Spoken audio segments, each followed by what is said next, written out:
అందరికీ నమస్కారం అండి.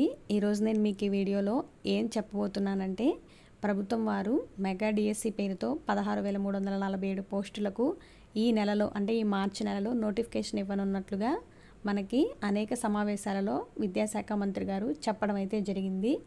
అదేవిధంగా ఈ నెలలో మనకి నోటిఫికేషన్ అనేది ఇచ్చి స్కూల్ రీఓపెన్ చేసే టైంకి స్కూల్ మనకి reopening June 12th are 14th అలా ఉంటుంది. ఎప్పుడు కూడా జూన్ 12th ఉంటుంది రీఓపెనింగ్ అనేది. అప్పటిలోగా ఈ పోస్టులన్నీ కూడా ఫిలప్ చేస్తామని చెప్పేసి మనకి అనేక సమావేశాల్లో చెప్పడం జరిగింది. సో అలా గనక జూన్లో గనక మనకు ఫిలప్ అయితే మనకి శాలరీ అనేది ఏ విధంగా ఉంటుంది ఎస్జిటి అభ్యర్థులకు అనేది ఈ వీడియోలో అయితే నేను చేస్తున్నాను. సో ఈ శాలరీ చూసి మీరు ఇంకా కసి పెంచుకుని ఇంకా బాగా చదివి మంచి మార్క్స్ అనేవి స్కోర్ చేస్తారని చెప్పేసి నా ఉద్దేశం.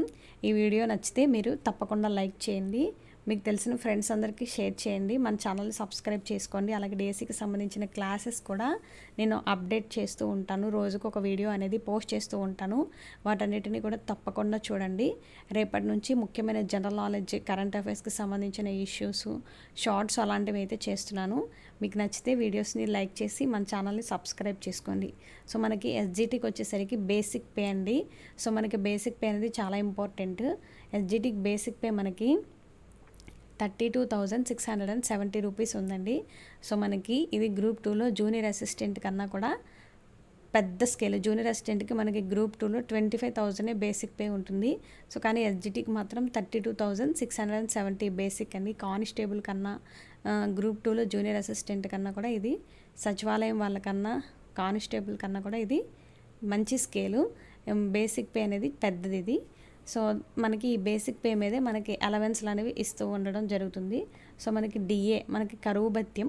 డిఏ అంటే కరువు భత్యం. మనం ప్రతి 6 నెలలకు ఒకసారి మనకి పెరుగుతున్నటువంటి నిత్యావసర సరుకుల ధరలు కావచ్చు, సో వాటి ఆధారంగా మనకి డిఏ అనేది ప్రతి 6 monthsకి ఒకసారి ఇవ్వడం అయితే జరుగుతుంది. సో మనకి ఆ డిఏని ఎంతైతే గవర్నమెంట్ వారు ప్రకటించారో ఆ డిఏ దీని మీద, ఈ బేసిక్ పే మీద పర్సంటేజ్ కింద లెక్క కడతారు. సో మనకి ప్రస్తుతానికి డిఏ మనకి 33 పాయింట్ సంథింగ్ ఉందండి. ఈ బేసిక్ పే మీద ఈ 33% కడితే మనకి ఈ 10,000 అనేది రావడం జరిగింది. తర్వాత హెచ్ఆర్ఏ, హౌస్ రెంట్ అలవెన్స్ అండి.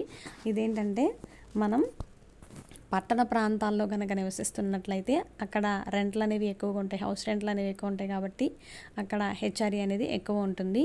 అలాగే పల్లెటూరు ప్రాంతాల్లో నివసించే వాళ్ళకి కొంచెం హెచ్ఆర్ఏ తక్కువగా ఉంటుంది. సో ఇక్కడ మున్సిపాలిటీస్, జెడ్పీ స్కూల్స్, ఇట్లా మనకి municipal corporation, municipalities, ZP schools అనే 3 కేటగిరీస్ అయితే ఉంటాయి.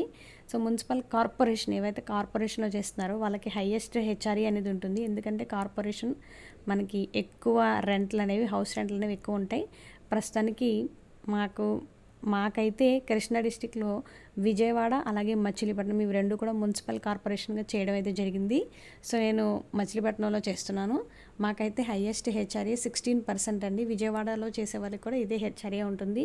అలాగే మీ డిస్టిక్కి హెడ్ క్వార్టర్స్ అంటే ఈ మున్సిపల్ కార్పొరేషన్ ఏవైతే ఉన్నాయో అక్కడ 16% హెచ్ఆర్ఏ ఉంటుంది. సో నేను హెచ్ఆర్ఏగా ఈ 16%నే తీసుకున్నాను. ఇది కూడా మనకి బేసిక్ పే మీద 16% హెచ్ఆర్ఏ, ఈ 32,670 మీదే 16% హెచ్ఆర్ఏ తీస్తే మనకి ఇంత అయితే రావడం జరిగింది. సో మనకి జనరల్ మున్సిపాలిటీస్లో అయితే 12% హెచ్ఆర్ఏ అనేది ఉంటుందండి. అదే పల్లెటూరు గ్రామ ప్రాంతాల్లో చేసే వాళ్ళకైతే హౌస్ రెంట్ అనేది అక్కడ తక్కువగా ఉంటుంది కాబట్టి 10% హెచ్ఆర్ఏ ఉంటుందండి. సో మనకి హెచ్ఆర్ఏ వల్ల ఒక 1,000 డిఫరెన్స్ అనేది అయితే వస్తుంది గ్రాస్లో. సో మనకి మొత్తంగా మీకు ఎస్జిటి గ్రాస్ వచ్చేసరికి మీరు కనుక జాబ్లో జాయిన్ అయ్యి హెచ్ఆర్ఏ ఎక్కువ ఉన్న ప్లేస్లో కనుక జాయిన్ అయినట్లయితే మనకి 48,896 ఇది గ్రాస్ అండి. 48,000 వస్తుంది మనకి గ్రాస్. సో మనకి గ్రాస్లో ఉన్న ప్రతి అమౌంట్ కూడా మనకే చెందుతుంది. సో కటింగ్స్ అనేవి ఉంటాయి, ఆ కటింగ్స్ కూడా మన కోసమే కటింగ్స్. ఇది గ్రాస్ అనమాట. నెక్స్ట్ డిడక్షన్స్ అంటే అందులో మనకి కటింగ్స్ ఉంటాయి కదండి. ఏపీజీఎల్ఐ ఇది ఒక ఎల్ఐసి లాంటిది. సో మనకి ఏపీజీఎల్ఐ అనేది మనకు నచ్చినంత అమౌంట్ అయితే పెట్టుకోవచ్చు. మినిమం ఎస్జిటి వాళ్ళు ఎంత పెట్టాలంటే 1,500 కంపల్సరీ అండి. మేము జాయిన్ అయినప్పుడు అది 750 రూపీస్ ఉంది మినిమము. ఇప్పుడు దాన్ని 1,500 చేశారు. సో మినిమం ఏపీజీఎల్ఐ 1,500, తర్వాత జిఐఎస్ ఒక 30 రూపీస్, పీటీ ప్రొఫెషనల్ ట్యాక్స్ మన వృత్తి పన్ను అంటారు కదండి. సో మనకి అది ఒక 200 రూపీస్ కట్ అవుతుంది. ఈహెచ్ఎస్ అంటే ఎంప్లాయ్ హెల్త్ స్కీమ్, దీనికి సంబంధించి ఒక 225 రూపీస్ మనకి ఒక హెల్త్ కార్డ్ అనేది ఇస్తారు. మనం అప్లై చేసుకోవాలి హెల్త్ కార్డు కూడా. ఆ హెల్త్ కార్డు మీద మనకి కొన్ని బెనిఫిట్స్ అనేవి ఉంటాయి. అవి మన సర్జరీలు అలాంటివి జరిగినప్పుడు మనకి అమౌంట్ అనేది గవర్నమెంటే పంపిస్తుంది అనమాట. దానికి ప్రతి నెల మనకి 225 రూపీస్ కట్ అవుతుంది. ఇంకా సిపిఎస్, ఎవరికైతే మనకు పెన్షన్ సిస్టమ్ లేదో వాళ్ళకి ఇది కూడా బేసిక్ మీద ఒక 10%, 12% అట్లా కట్ అవుతుందండి. మాకు వచ్చేసరికి ఇక్కడ ఒక 13% అయితే కట్ అయింది. సో దీనికి సిపిఎస్కి ఒక బేసిక్లో ఒక 10% అయితే కట్ చేసి మనకి రిటైర్ అయిన తర్వాత కొన్ని ఇస్తారు. సో అది సిపిఎస్కి సంబంధించింది.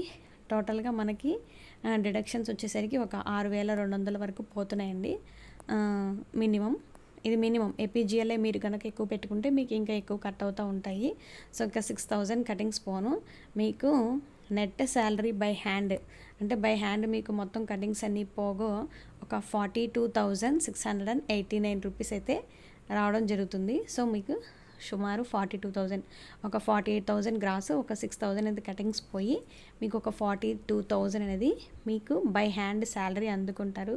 ఇది చాలా మంచి శాలరీ నన్ను అడిగితే. ఎందుకంటే కానిస్టేబుల్స్ కన్నా, పోలీస్ కానిస్టేబుల్, సచివాలయం, అలాగే గ్రూప్ 2లో జూనియర్ అసిస్టెంట్ క్యాడర్ కన్నా కూడా ఒక మంచి స్కేల్ ఇది. అలాగే మన పరిసరాలకు దగ్గరగా ఉంటూ మనకి అలాగే టీచింగ్ ప్రొఫెషన్కి ఉండే బెనిఫిట్స్ అయితే ఇక మీకు చెప్పాల్సిన అవసరం లేదు. ఇంకా మీ అందరి డ్రీమ్ని ఫుల్ఫిల్ చేసుకోవడానికి ఈ శాలరీని దృష్టిలో పెట్టుకుని ఇంకా మరింత కసిగా చదివి మంచిగా విజయాన్ని సాధిస్తారని కోరుకుంటున్నాను. అలాగే మన ఛానల్లో డిఎస్సికి సంబంధించిన వీడియోస్ అయితే చేయబోతున్నానండి. సో మీ సపోర్ట్ అయితే నాకు కావాలి. ఒక వీడియో చేయడానికి దాని వెనక చాలా కష్టం ఉంటుంది. సో మీరు ఈ వీడియోని లైక్ చేసి సపోర్ట్ చేస్తారని ఆశిస్తున్నాను. మీ ఫ్రెండ్స్ అందరికీ షేర్ చేయండి. డైలీ మన ఛానల్లో వచ్చేటటువంటి కంటెంట్ వీడియోస్ని కూడా ప్రతి ఒక్కరూ తప్పకుండా చూడండి. మీ ఒపీనియన్ని కూడా కామెంట్ రూపంలో తెలియచేయండి. Thanks for watching.